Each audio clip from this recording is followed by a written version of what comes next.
안녕하세요. 오늘은 에베소서 6번째 시간입니다.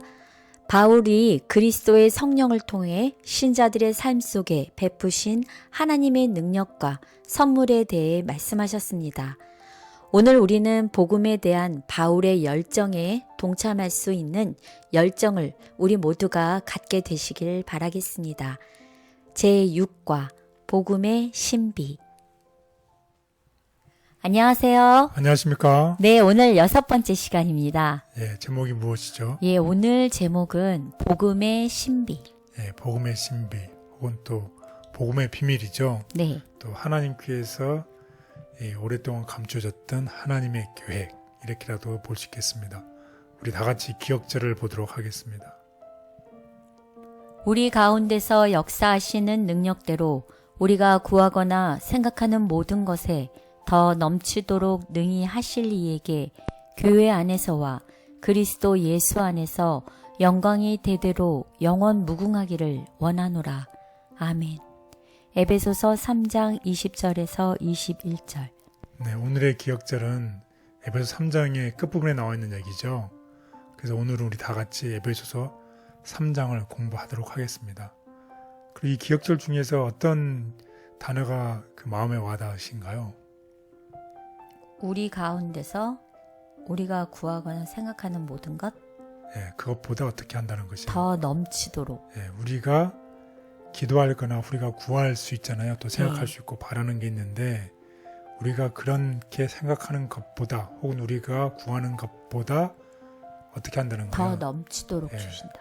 넘치도록, 어떻게 훨씬 더 넘치도록 우리에게 주시느니, 이 말씀이 저에게 참 은혜가 되었습니다. 우리는 이 시야가 좁잖아요. 네. 이 앞에밖에 볼 수 없고 우리가 좁은 시야인데, 그것보다 더 큰 그림, 더 원대한 계획을 가시니 하나님께서 그것보다 훨씬 더 넘치게 하신다는 내용입니다. 그래서 오늘 이런 내용을 가지고서 우리 에베소 3장 우리 다 같이 공부를 해보도록 하겠습니다. 에베소 3장에는 두 가지 부분으로 나누어져 있습니다. 하나는 에베소 3장 1절에서 13절이고 나머지는 14절에서 21절로 나눠져 있겠습니다. 전반부에 해당되는 1절에서 13절에는 이방인을 위한 그리스도 사도 바울의 이 사도의 역할의 직분에 대해서 얘기를 하고 있습니다. 그리고 난 다음에 간절히 14절에부터 어떻게 해요? 이 신자들을 위한 바울이 물불 끓고 비는 간절한 기도의 내용이 나옵니다. 그래서 이제 두 가지 기도 내용이 있습니다. 그러면서 오늘의 제목처럼 사도 바울에게 계시를 통해서 알려진 비밀이 있었어요. 하나님께서. 그 비밀을 오늘 공부하는 건데, 그 비밀이 무엇이었을까요? 그것은 3장 6절에 나와 있습니다. 한번 읽어주시겠어요? 이는 이방인들이 복음으로 말미암아 그리스도 예수 안에서 함께 상속자가 되고 함께 지체가 되고 함께 약속에 참여하는 자가 됨이라. 에베소서 3장 6절.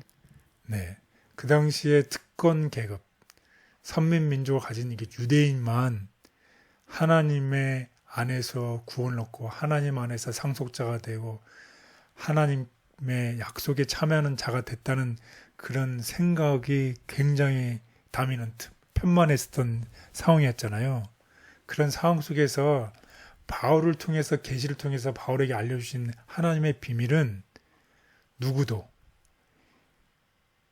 유대인을 제한 모든 이방인들도 복음, 예수 그리스도 때문에, 예수 그리스도의 십자가 때문에 이제는 함께 뭐가 되고, 상속자가 되고, 함께 교회의 지체가 되고, 함께 교회의 구성원이 되고, 이제 또 함께 언약, 하나님의 약속에 참여하는 자가 된다는 게 바로 비밀이었어요. 이것이 오늘의 핵심입니다. 근데 사실 저희가 신앙을 오래 하게 되면요, 제가 신앙을 오래 했다는 어떤 그 특권 의식 같은 것 때문에 나만 상속자가 되고 나만 지체가 된다는 생각을 할 수도 있는데, 하나님께서는 이렇게 넓게 이방인들에게도 똑같은 약속을 주셨네요. 네, 우리 교회도 보면 어쩌면 우리가 특권 계층을 가진 사람들이 있을 수도 있다고 생각이 돼요. 하지만 하나님은 모든 사람에게 구원의 문을 열어줬고 모든 사람이 함께 하늘의 상속자가 된다고 그랬죠. 그래서 하나님의 보좌의 우편에 그리스도께서 앉으시잖아요. 네. 근데 누구도 같이 앉게 되나요? 우리도 같이 앉게 되죠. 네. 권능의 보좌 우편은 어떤 자리인가요? 그건 상속을 받는 사람들이 앉는 자리예요. 그래서 여기 나와 있는 함께 상속자가 된다는 게 바로 보좌의 우편에 같이 앉게 해준다는 그런 뜻이 되겠습니다. 자, 그래서 우리 한번 다 같이 은혜로운 에베소서 3장을 우리 다 같이 읽고 공부를 시작하면 좋겠습니다. 에베소서 3장 1절에서 22절. 이러므로 그리스도 예수의 일로 너희 이방인을 위하여 갇힌 자 된 나 바울이 말하거니와 너희를 위하여 내게 주신 하나님의 그 은혜의 경륜을 너희가 들었을 터이라. 곧 계시로 내게 비밀을 알게 하신 것은 내가 먼저 간단히 기록함과 같으니 그것을 읽으면 내가 그리스도의 비밀을 깨달은 것을 너희가 알 수 있으리라. 이제 그의 거룩한 사도들과 선지자들에게 성령으로 나타내신 것 같이 다른 세대에서는 사람의 아들들에게 알리지 아니하셨으니 이는 이방인들이 복음으로 말미암아 그리스도 예수 안에서 함께 상속자가 되고 함께 지체가 되고 함께 약속에 참여하는 자가 됨이라. 이 복음을 위하여 그의 능력이 역사하시는 대로 내게 주신 하나님의 은혜의 선물을 따라 내가 일꾼이 되었노라. 모든 성도 중에 지극히 작은 자보다 더 작은 나에게 이 은혜를 주신 것은 측량할 수 없는 그리스도의 풍성함을 이방인에게 전하게 하시고 영원부터 만물을 창조하신 하나님 속에 감추어졌던 비밀의 경륜이 어떠한 것을 드러내게 하려 하심이라. 이는 이제 교회로 말미암아 하늘에 있는 통치자들과 권세들에게 하나님의 각종 지혜를 알게 하려 하심이니 곧 영원부터 우리 주 그리스도 예수 안에서 예정하신 뜻대로 하신 것이라. 우리가 그 안에서 그를 믿음으로 말미암아 담대함과 확신을 가지고 하나님께 나아감을 얻느니라.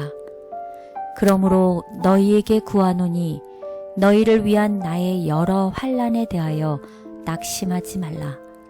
이는 너희의 영광이니라. 이러므로 내가 하늘과 땅에 있는 각 족속에게 이름을 주신 아버지 앞에 무릎을 꿇고 비노니 그의 영광의 풍성함을 따라 그의 성령으로 말미암아 너희 속 사람을 능력으로 강건하게 하시오며 믿음으로 말미암아 그리스도께서 너희 마음에 계시게 하시옵고 너희가 사랑 가운데서 뿌리가 박히고 터가 굳어져서 능히 모든 성도와 함께 지식에 넘치는 그리스도의 사랑을 알고 그 너비와 길이와 높이와 깊이가 어떠함을 깨달아 하나님의 모든 충만하신 것으로 너희에게 충만하게 하시기를 구하노라.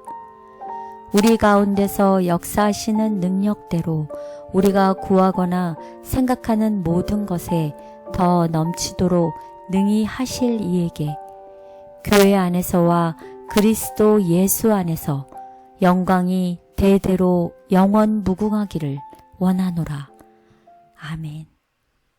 네, 오늘 에베소 3장을 공부할 텐데요. 첫 번째는 이방인을 위하여 갇힌 자 된 사도 바울에 대해서 공부를 하고 그 다음에 아까 핵심이었던 오랫동안 감추어져 있었던 복음의 비밀 그리고 하나님의 지혜를 나타내는 교회 또 내 마음속에 거하시는 그리스도 간절한 바울의 기도였죠.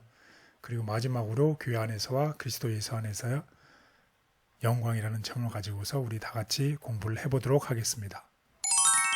첫째 날 바울 이방인을 위하여 갇힌 자 된 사도. 네, 이방인을 위하여 갇힌 자 된 사도. 3장에 보면 에베소 자체가 몇 년도에 기록이 됐나요? 서기 62년. 네, 62년에 기록이 되었습니다. 그리고 에베소 6장 20절에 보면 그는 세 살이 묶여 있다는 말을 표현을 쓰고 있고 이제 이 감옥에 있는 이 바울이 결국에는 이제 황제 네로 앞에서 심판을 받기로 예상을 하고 있었던 거죠. 그래서 바로 앞에서 심판을 받을 때 일반적으로는 누가 심판을 받게 되나요? 범죄자. 예. 범죄자들이 심판을 받죠. 그래서 범죄 용의자로 이제 간주가 되었습니다. 이러한 상황이 에베소에 있는 사람들을 낙담하게 만들었어요. 하지만 이 바울은 자신을 지금 현재 감옥에 있지만 로마의 포로라고 생각지 않고 누구의 포로였다 나는 그리스도의 포로라는 표현을 쓰고 있습니다. 왜냐하면 그리스도를 믿고 하나님의 복음을 이방인들에게 전한 죄 때문에 투옥을 된 것이죠. 그래서 3장 1절에 보면 뭐라고 되어 있어요? 예수 그리스도의 일로 너희 이방인을 위하여 어떻게 되어 있다 내가 갇힌 자. 갇힌 자가 되었다고 이렇게 바울이 얘기를 하고 있어요. 그리고 2절에서 보면은 너희를 위하여 내게 주신 하나님의 그 은혜의 경륜을 너희가 들었을 것이다. 그래서 우리가 전에 배웠던 또 은혜의 경륜이 나오죠. 여기 나오는 은혜의 경륜이 있는데 어떻게 다른지 한번 우리 쉬운 말 성경을 통해서 한번 비교를 해보겠습니다. 에베소서 3장 1절에서 21절. 그러므로 여러분, 이방인들을 위하여 복음을 전하다가 감옥에 갇힌 몸이 된 그리스도 예수의 종인 나 바울이 말합니다. 여러분도 이미 들어서 알고 계시겠지만 하나님께서는 이방인 여러분을 위해 일하도록 나에게 특별히 은혜의 직분을 주셨습니다. 네, 여기 보면 계획개정에 너희를 위하여 내게 주신 하나님의 은혜의 경륜. 이 너희라는 게 누군가요? 에베소 교인들 혹은 이방인이죠. 이방인을 위해서 하나님이 내게 주신 은혜의 경륜이 있었는데 그것은 무엇이라는 것이에요. 쉬운 성경 말을 통해서 보면 너희를 위해서 하나님께서 내게 무엇을 주셨다는 것이에요. 은혜의 직분을 주셨다는 거예요. 사도의 직분을 주셨다는 것이에요. 그래서 이 바울은 지금 현재 감옥에 갇혀 있어요. 감옥에 갇혀 있어서 범죄자로 생각될 수도 있지만 그것을 넘어서 큰 그림 속에 하나님의 큰 계획 속에 자신이 누구라는 것이에요. 나는 이방인을 위해서 복음을 전하는 사도라는 것이에요. 그래서 그의 삶 속에 지금 현재는 내가 감옥에 있지만 그의 삶 속에 내가 감옥에 갇힌 이유를 혹은 내가 이 어려움을 당하는 이유에 대해서 바울의 삶 속에 하나님께서 좀 더 깊고 심오한 목적이 있다는 것을 바울이 깨달은 것입니다. 그래서 그가 나는 로마의 포로가 아니라 누구의 포로다? 그리스도 예수 그리스도의 포로라고 하는 것입니다. 이 표현이 되게 좀 위로가 되는 것 같아요. 네. 저희도 사실은 이렇게 어려움을 겪을 수 있지만 그 어려움 때문에 사실은 시험도 되고 낙담이 되는데 내가 그리스도 예수의 포로라는 생각을 하면 좀 더 용기가 되고 희망이 되는 느낌이 들거든요. 네, 맞습니다. 그래서 이 표현 자체가 이 생각 자체가 이것을 읽는 사람들에게 위로가 되는 것입니다. 왜냐하면 우리가 무슨 일을 하다가 낙담되고 어려움을 당할 때 왜 내게 이런 힘든 일이 생길까? 왜 그럴까? 하필 나에게 왜 이런 삶을 허락하실까라는 생각 대신에 내가 왜 하필 이런 일 때문에 내가 감옥에 갇혀서 내가 이렇게 힘든 일을 하냐 이걸 생각을 한 게 아니라 하나님의 내 삶 속에서 깊은 신성한 목적이 있다라고 생각했기 때문에 그 표현이 나는 로마의 포로가 아니라 나는 누구의 포로다. 예수 그리스도의 포로라는 표현을 쓰고 있습니다. 그렇기 때문에 1절에서 했던 그 말의 결론에 해당되는 이제 바뀌는 13절에 보면 그러므로라는 단어를 쓰는데 그러므로 이방인 너희에게 구하노니 너희가 나의 여러 환난에 대해서 어떻게 하지 말아라. 낙심하지 말라. 왜냐? 이것이 너희의 영광이라는 얘기를 쓰고 있는 거죠. 아멘. 그 우리의 삶 속에서 우리가 여러 환난을 당할 때 낙심하지 말고 이러한 일들 속에는 예수 그리스도의 우리를 향한 목적이 있다는 것을 깨닫게 될 때에 그의 말이 바뀌고 생각이 바꾸고 그것이 다른 사람에게 위로를 준다는 것을 꼭 기억하시면 좋겠습니다. 바울이 자신을 로마의 포로가 아닌 그리스도의 포로라고 소개한 것은 그의 삶에 더 깊고 신성한 목적이 이루어지고 있음을 의미하는 것이다. 감옥에서도 풍성한 은혜를 감사하며 제시한 바울. 이것들은 나이 많은 바울이 예수 그리스도를 위하여 갇힌 자 되어 로마의 감옥에서 편지하면서 측량할 수 없는 그리스도의 풍성, 곧 타락한 인류에게 값없이 제공된 은혜의 보화를 완전한 그대로 표현하기 위한 적절한 언어를 발견하지 못한 사실을 그의 형제들 앞에 제시하고자 노력한 말들이다. 구속의 계획은 하나의 희생, 곧 하나의 선물을 통하여 세워졌다. 하나님께서 오늘 제 모습을 어떻게 보시는지 생각하기를 원합니다.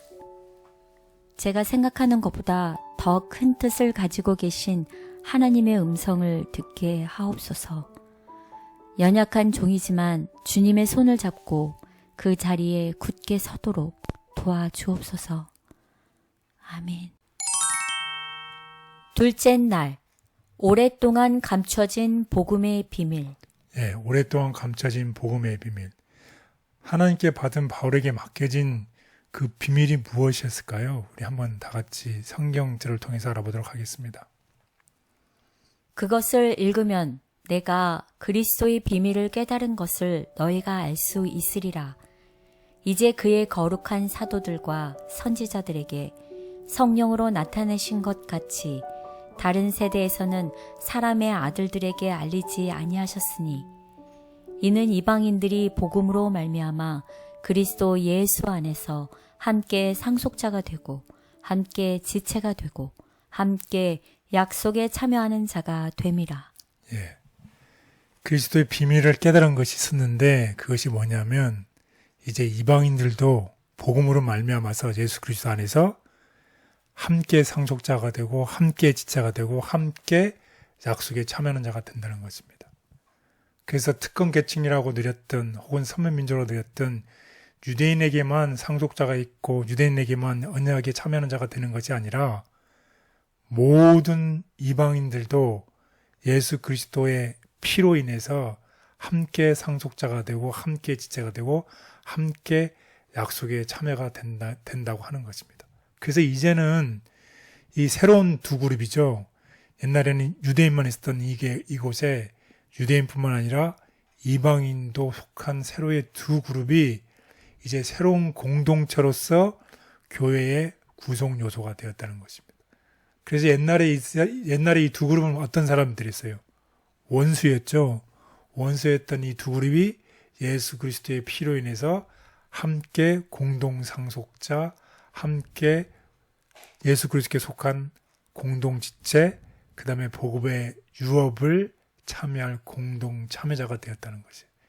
이것이 하나님께서 태초 전부터 마련해 놓으신 구원의 계획이었고 모든 사람이 구원을 얻는다는 것이 바울에게 알려진 복음의 비밀이었다는 것을 꼭 기억하시면 좋겠습니다. 따라서 우리도 어떻게 이런 개방적인 태도, 개방적인 생각을 가질 필요가 있는 것이죠. 네. 우리만이 옳고 우리만이 선민이고 우리만이 구원을 받는다라는 생각 대신에 하나님의 뜻, 복음의 비밀은 그것이 아니라는 것을 꼭 기억하면 좋겠습니다. 공동 지체, 공동 상속자. 네, 그렇습니다.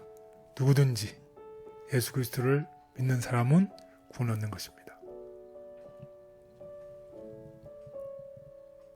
바울이 공개한 복음의 비밀은 유대인과 이방인으로 구성된 교회에서 이방인도 공동 상속자와 지체가 되어 함께 약속에 참여하는 자가 되는 것이다. 이방 선교 사명을 위임받은 사도 바울. 이와 같이 주께서는 바울에게 이방 세계의 넓은 선교지에 들어가도록 사명을 맡기셨다. 그 광범위하고 어려운 사업을 위하여 그를 준비시키고자 하나님께서는 그를 당신 자신과 밀접한 연결을 맺게 하셨고 황홀해진 그의 시야에 하늘의 아름다움과 영광의 광경을 열어 보이셨다.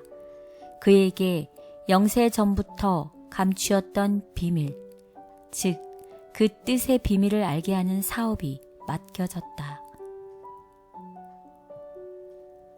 멀리 있던 죄인을 복음의 귀한 특권에 참여하게 하시는 하나님의 인도하심에 감사합니다. 날마다 주님께 가까이 가도록 도와주시옵소서. 복음의 귀한 특권을 잘 분별하고 경험하도록 저의 마음을 인도하여 주시옵소서. 아멘. 셋째 날, 하나님의 지혜를 나타내는 교회. 네, 하나님의 지혜를 나타내는 게 우리 예배서 3장 7절에서 우리 13절을 우리 다 같이 읽어보도록 하겠습니다. 이 복음을 위하여 그의 능력이 역사하시는 대로 내게 주신 하나님의 은혜의 선물을 따라 내가 일꾼이 되었노라. 모든 성도 중에 지극히 작은 자보다 더 작은 나에게 이 은혜를 주신 것은 측량할 수 없는 그리스도의 풍성함을 이방인에게 전하게 하시고 영원부터 만물을 창조하신 하나님 속에 감추어졌던 비밀의 경륜이 어떠한 것을 드러내게 하려 하심이라. 이는 이제 교회로 말미암아 하늘에 있는 통치자들과 권세들에게 하나님의 각종 지혜를 알게 하려 하심이니 곧 영원부터 우리 주 그리스도 예수 안에서 예정하신 뜻대로 하신 것이라. 우리가 그 안에서 그를 믿음으로 말미암아 담대함과 확신을 가지고 하나님께 나아감을 얻느니라. 그러므로 너희에게 구하노니 너희를 위한 나의 여러 환난에 대하여 낙심하지 말라. 이는 너희의 영광이니라. 네, 바울이 이 특별한 계시를 받았죠. 이방인들도 이제 유대인들과 함께 상속자가 된다는 특별한 계시를 받았습니다. 그렇지만 바울 자신은 자신이 특별하다고 생각지도 않았고 자신이 가치 있다고 생각하지 않았고 자신을 어떻게 죄인으로 여겼습니다. 그래서 예수님과 더욱더 가까워지면 가까워질수록 이 바울이 점점 자기 자신이 낮아지는 것을 보고 예수님이 점점 커지는 것을 볼 수 있는 거죠. 마찬가지로 우리도 예수님과 가까워질수록 우리는 우리 자신을 더 무가치하게 여기고 우리의 잿된 본성을 더 인식하게 됩니다. 그렇지만 우리는 동시에 어떻게 예수님을 더욱더 잘 나타내는 그런 성화된 모습이 보이게 됩니다. 한번 우리 바울의 변화된 모습을 한번 우리 살펴볼까요? 이 바울이 맨 처음에 사도라고 나는 사도로 부르심을 받았다고 얘기를 했어요. 그렇죠? 그 다음에 시간이 지난 다음에 이제는 뭐라고 표현했냐면 나는 그 사도 중에서도 어떤 사람이다. 가장 작은 자. 가장 작은 사람이다. 처음엔 내가 사도로 부름을 받았다. 두 번째는 내가 사도 중에서 가장 작은 자이다. 그리고 세 번째 시간이 좀 더 흐른 다음에는 뭐라고 표현을 하고 있나요? 내가 사도라 칭함받기를 감당치 못할 자다. 그리고 오늘 나와 있던 성경절처럼 시간이 또 좀 더 지난 다음에는 뭐라고 했어요? 사도란 말을 안 쓰지요. 성도. 성도라는 말을 쓰는데 성도 중에서 어떤 자? 지극히 작은 자. 작은 자 중에서도 가장 작은 자라는 표현을 오늘 쓰고 있습니다. 그리고 이제 임종을 앞둔 마지막에 대해서는 뭐라고 자기 자신을 표현하나요? 내가 괴수, 괴인 중에 가장 악한 사람이라고 얘기를 하고 있습니다. 사도 바울의 변화된 모습을 우리가 볼 수 있습니다. 예수님에 가까이 갈수록, 빛에 갈수록 처음에 자기 자신을 사도라고 했던 그 사도 바울의 그 주장이 이제는 가장 작은 자, 나중에는 어떻게 죄인 중에서 가장 악한 사람이라고 부른다는 것입니다. 그래서 우리는 예수님께 가까이 가면 갈수록 예수님이 더 크게 보이는 그런 모습을 갖게 된다는 것이죠. 그래서 우리 다 같이 정로 계단에 있는 은혜스러운 말씀을 우리 다 같이 읽어보겠습니다.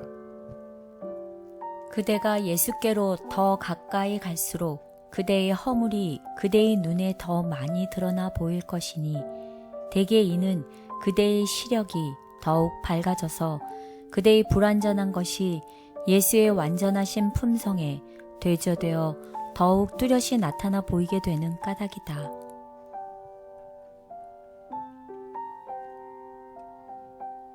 유대인과 이방인을 연합하게 하는 교회의 구성은 만물을 그리스도 안에서 통합하여 하나 되게 하는 하나님의 계획의 승리를 보여주는 것이다. 그리스도와 연합함이 바울의 성공 비결. 그는 우리는 하나님의 동역자들이라고 선언하였다. 그는 자신의 지혜를 주장하지 아니하고 하나님의 능력만이 그로 하여금 하나님을 기쁘시게 하는 방법대로 진리를 전할 수 있게 해주었다는 사실을 인정하였다.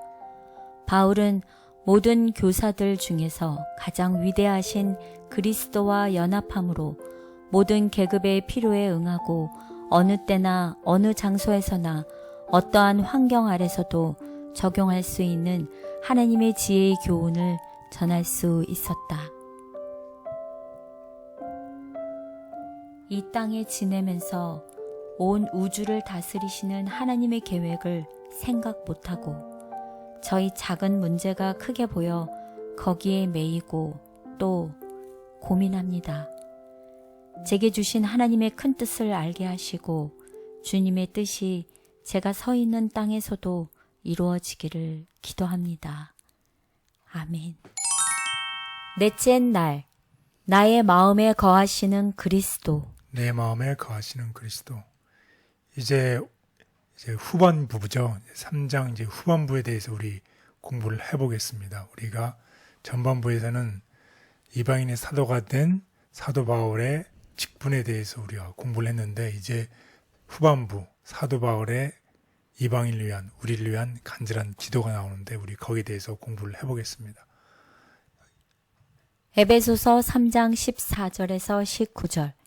이러므로 내가 하늘과 땅에 있는 각 족속에게 이름을 주신 아버지 앞에 무릎을 꿇고 비노니. 네, 무릎을 꿇고 이제 간절히 빈다고 그랬죠. 여기 보면 하늘과 땅에 있는 누구에게? 아버지께. 아버지 앞에 무릎을 꿇고 비는데 누구에게 이름을 주신?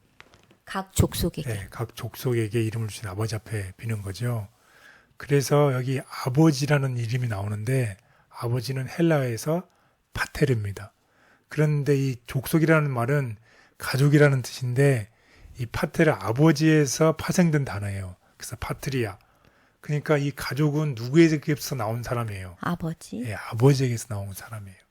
그래서 결국은 내가 하늘과 땅에 있는 각 모든 족속, 모든 이 가족은 아버지가 나온 이 가족에게 이름을 주신 아버지 앞에 무릎을 꿇고 빈다는 것을 얘기한다는 것은 그의 모든 가족이 아버지에게서부터 그 이름이 따왔다는 것이에요.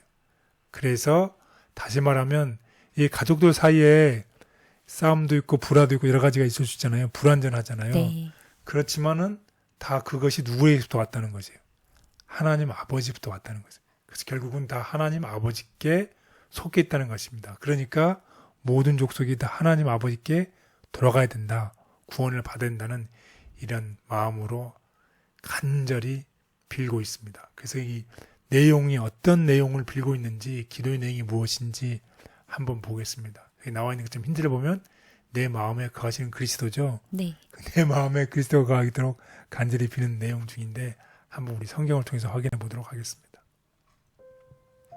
에베소서 3장 16절에서 19절. 그의 영광의 풍성함을 따라 그의 성령으로 말미암아 너희 속사람을 능력으로 강건하게 하시오며 믿음으로 말미암아 그리스도께서 너희 마음에 계시게 하시옵고 너희가 사랑 가운데서 뿌리가 박히고 터가 굳어져서 능히 모든 성도와 함께 지식에 넘치는 그리스도의 사랑을 알고 그 너비와 길이와 높이와 깊이가 어떠함을 깨달아 하나님의 모든 충만하신 것으로 너희에게 충만하게 하시기를 구하노라. 네, 간절히 기도했던 것은 우리의 속사람을 능력으로 강건하게 하옵시고 우리 마음에 누가 계시게 하옵시고 아버지. 예, 예수 그리스도께서 우리 마음에 거하게 하옵시고 첫 번째 기도죠. 네. 그리고 두 번째 기도는 누구의 사랑을 알도록 예수 그리스도의 그리스도의 사랑을 알도록 알고 무릎 꿇고 간절히 사도 바울이 기도를 하고 있는 내용입니다. 그래서 우리 마음에 예수 그리스도께서 거하시고 그래서 우리가 능력으로 강건해지고 또 우리가 예수 그리스도 사랑을 간절히 알도록 하는 사도 바울의 기도를 오늘 기억하시고서 우리가 앞으로 좀 더 그리스도를 알고 그리스도께서 우리 마음에 꼭 거하시는 우리 모두가 되기를 바라겠습니다. 아멘. 하나님은 당신의 신성한 이름을 모든 가족들에게 주셨다. 그것은 가족들이 하나님의 소유이며 다 헤아릴 수 없는 사랑의 대상임을 의미한다. 우리가 하늘 가족으로 입양될 수 있다. 죄인이요 외인된 우리가 하나님께로 돌아가서 그분의 가족으로 입양될 수 있다는 것은 얼마나 큰 사랑이며 얼마나 무한한 사랑인가. 우리는 그분을 우리 아버지라는 사랑스러운 이름으로 부를 수 있는데 그것은 그분에 대한 우리의 애정의 표시이며 우리에 대한 그분의 부드러운 관심과 관계의 보증이다. 그리고 하나님의 아들께서는 은혜의 후사들을 바라보시면서 형제라 부르시기를 부끄러워 아니하신다. 우리의 가족이 하나님의 손안에 있다는 놀라운 약속을 인하여 감사합니다. 풍랑이 닥치고 눈물과 어려움을 경험할지라도 변함없는 당신의 이름을 우리의 마음에 주시고 하나님의 이름을 굳게 간직하고 흔들리지 않는 가족 되게 하옵소서. 아멘. 다섯째 날, 교회 안에서와 그리스도 예수 안에서 영광. 네, 교회 안에서와 그리스도 예수 안에서 영광이죠. 마지막 절이죠. 그래서 에베소 3장 10절에서 21절에 나와 있는 말씀입니다. 우리 가운데서 역사하시는 능력대로 우리가 구하거나 생각하는 모든 것에 더 넘치도록 능히 하실 이에게 교회 안에서와 그리스도 예수 안에서 영광이 대대로 영원 무궁하기를 원하노라. 아멘. 네, 오늘의 기억절입니다. 우리가 구하거나 생각하는 모든 것에 더 넘치도록 능히 하실 이에게 교회 안에서와 그리스도 예수 안에서 영광이 대대로 영원 무궁하기를 원하노라. 그래서 이러한 우리 하나님께 우리는 우리가 기쁨을 더욱더 범사에 나타내는 우리 모두가 되어야 되겠습니다. 그래서 우리 다음 같은 권면의 말씀을 보겠습니다. 우리는 범사에 주님에 대한 기쁨을 더욱 나타내야 한다. 여호와께서 내 음성과 내 간구를 들으심으로 내가 저를 사랑하는도다. 그 귀를 내게 기울이셨으므로 내가 평생에 기도하리로다. 라고 다윗은 외쳤다. 하나님께서 우리의 기도를 들으시고 응답해 주신 사실은 우리가 그분께 감사를 드려야 한다는 의무감을 갖게 한다. 우리는 현재 우리가 드리고 있는 찬양보다 더욱 많은 찬양을 하나님께 돌려야 한다. 그리고 기도의 응답으로 축복을 받았다는 사실을 즉시 인정해야 한다. 하나님의 화평이 그대의 영혼을 다스리게 하라. 그래야만 그대는 어떠한 고통이라도 견딜 수 있는 힘을 갖게 될 것이다. 나아가서 인내할 수 있는 은혜를 가진 것을 기뻐할 것이다. 주님을 찬양하라. 그분의 선하심을 말하라. 그분의 능력을 이야기하라. 그대의 영혼을 휩싸고 있는 모든 분위기를 향기롭게 하라. 마음과 영혼과 음성으로 그대의 얼굴의 건강이 되시고 그대의 구원자이시며 그대의 하나님이신 그분을 찬양하라.